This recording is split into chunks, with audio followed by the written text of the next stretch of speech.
Right now at 6, a KGW investigation, schools responding to a troubling rise in threats as hoaxes spread online. End of the day, you can't afford to be wrong. No. Your student's life depends on it. Plus, is a voter-approved tax meant to boost high school graduation rates and technical education measuring up to expectations? What we're learning from a new audit. And the owner of a Portland restaurant shut down by city inspectors over odor complaints is now taking legal action. City of Portland needs to be held accountable. Why he says he was unfairly targeted. And kicking off the holiday season at 6,000 feet, we are live at Timberline Lodge for the annual tree lighting celebration.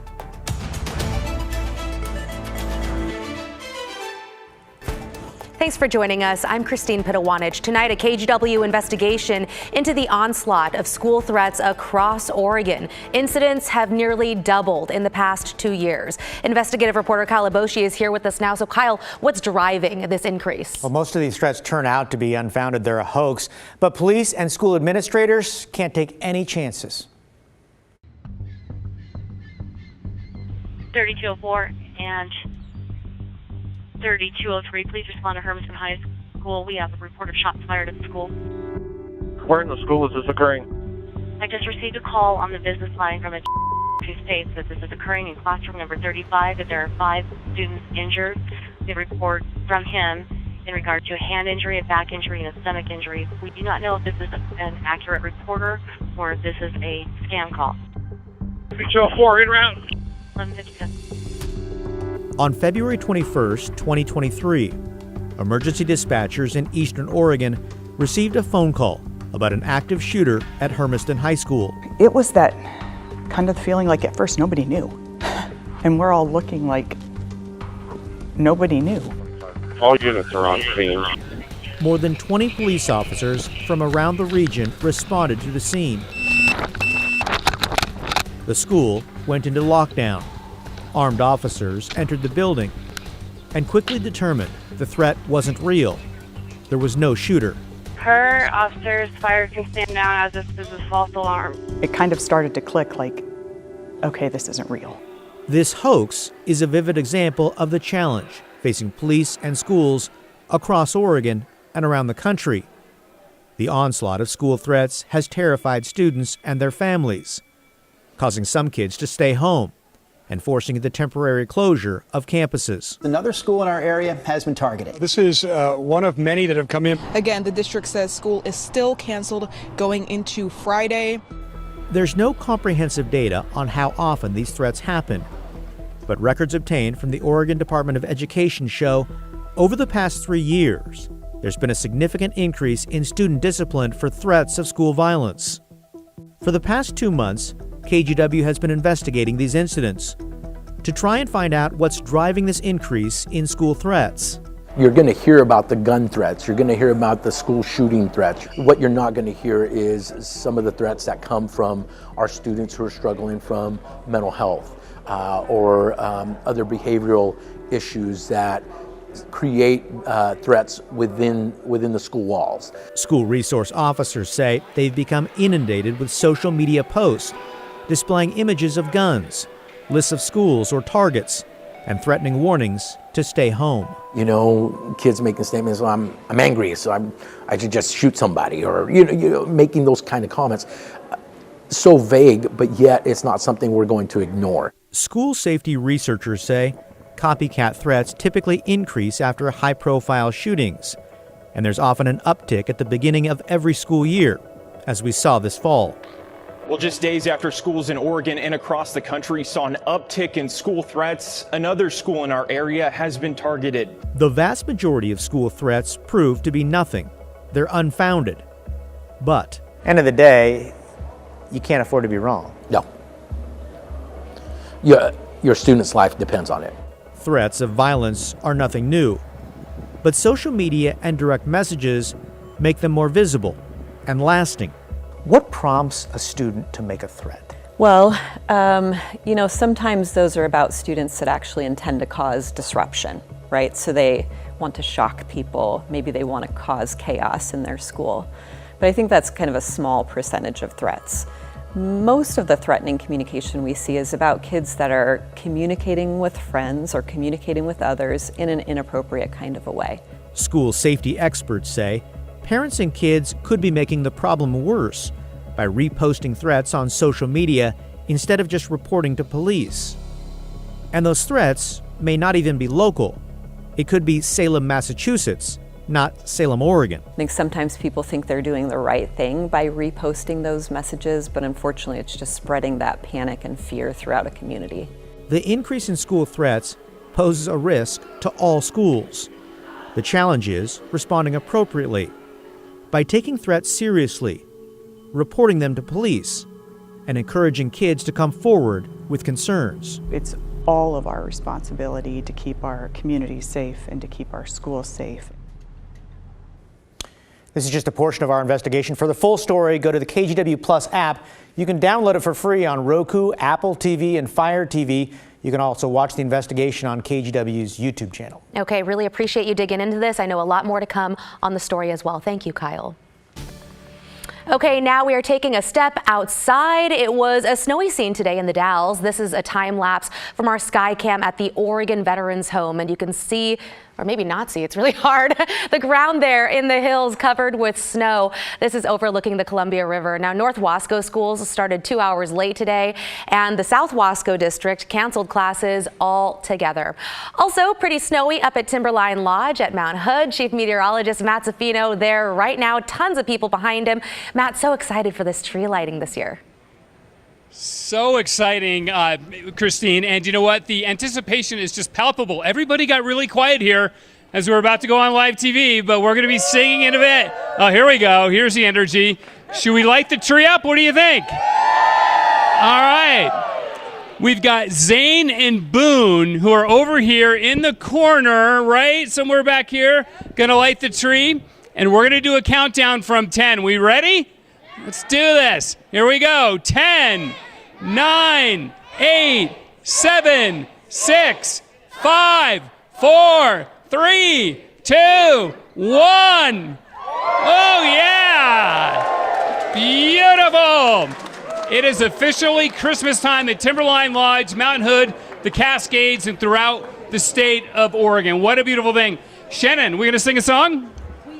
Matt, and we have two carolers who are going to start us off.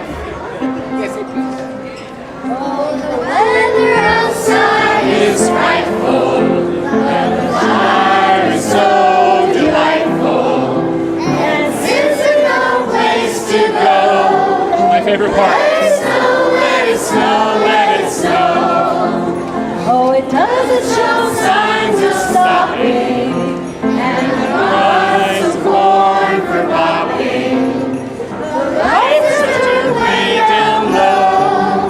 Let it snow, let it snow, let it snow. When we finally kiss goodnight, I hate going out in the storm. But if you really hold me tight, all the way home I'll be warm. Fire is slowly dying, and my dear, we're still goodbying. As long as you love me so, let it snow, let it snow, let it Yay! That was beautiful, girls. You did a great job. Thank you so much. Thank you, Shannon. Appreciate it. There's the tree. All right, Christine, the tree has been lit. It is Christmas time here in the Cascades and at Timberline especially. Back to you. Thanks, everybody. I was not expecting to get serenaded. So beautiful, so exciting, so fun. Thanks, Matt.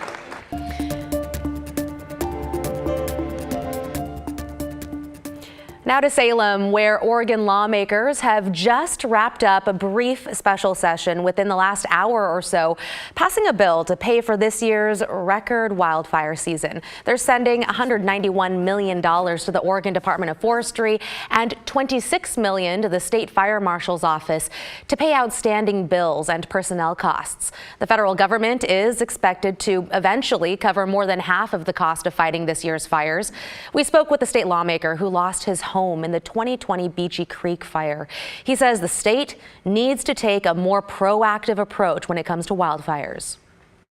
It really hurts that fire is such a low priority in this state that we can't even afford to pay the contractors, that we hired to fight fires.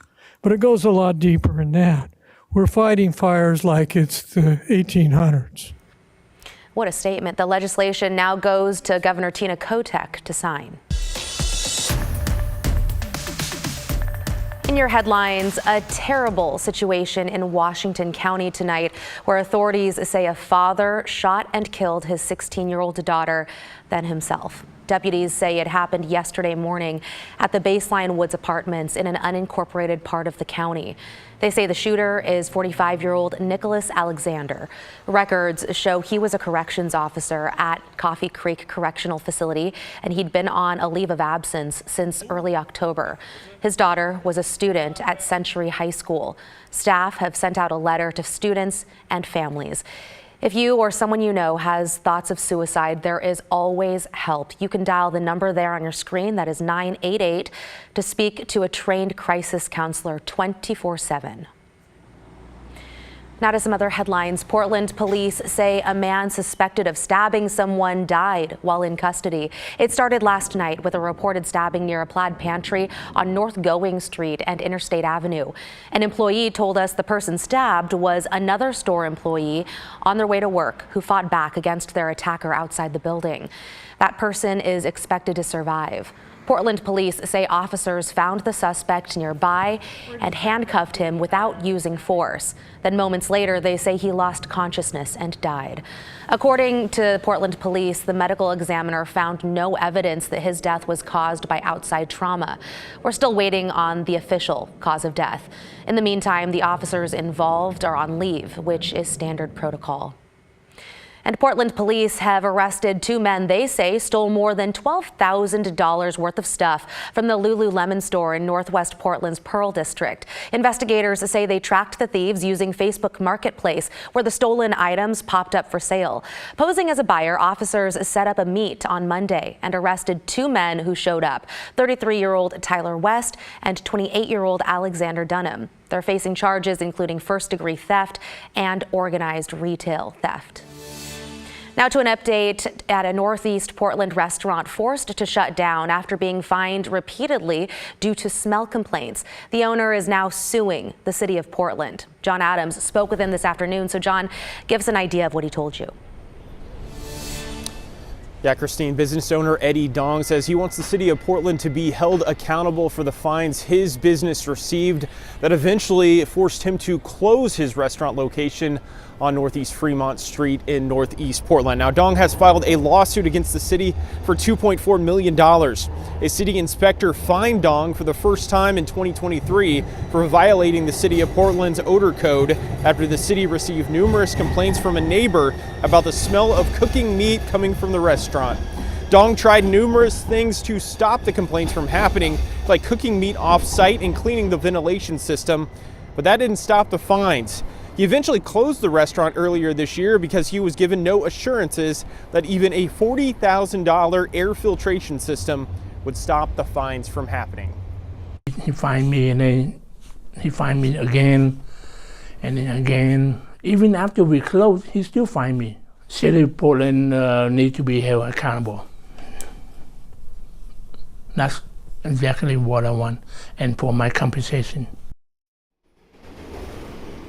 Well, the city of Portland has since changed its odor ordinance due in part to the uproar that this story caused when it first became public earlier this year. Now, Dong operates two other restaurants, one in Happy Valley and one in Hillsborough, but he says he's not sure if he would ever consider operating a business again here in Portland, and that he just wants to close this chapter in his life and move on from here. Christine.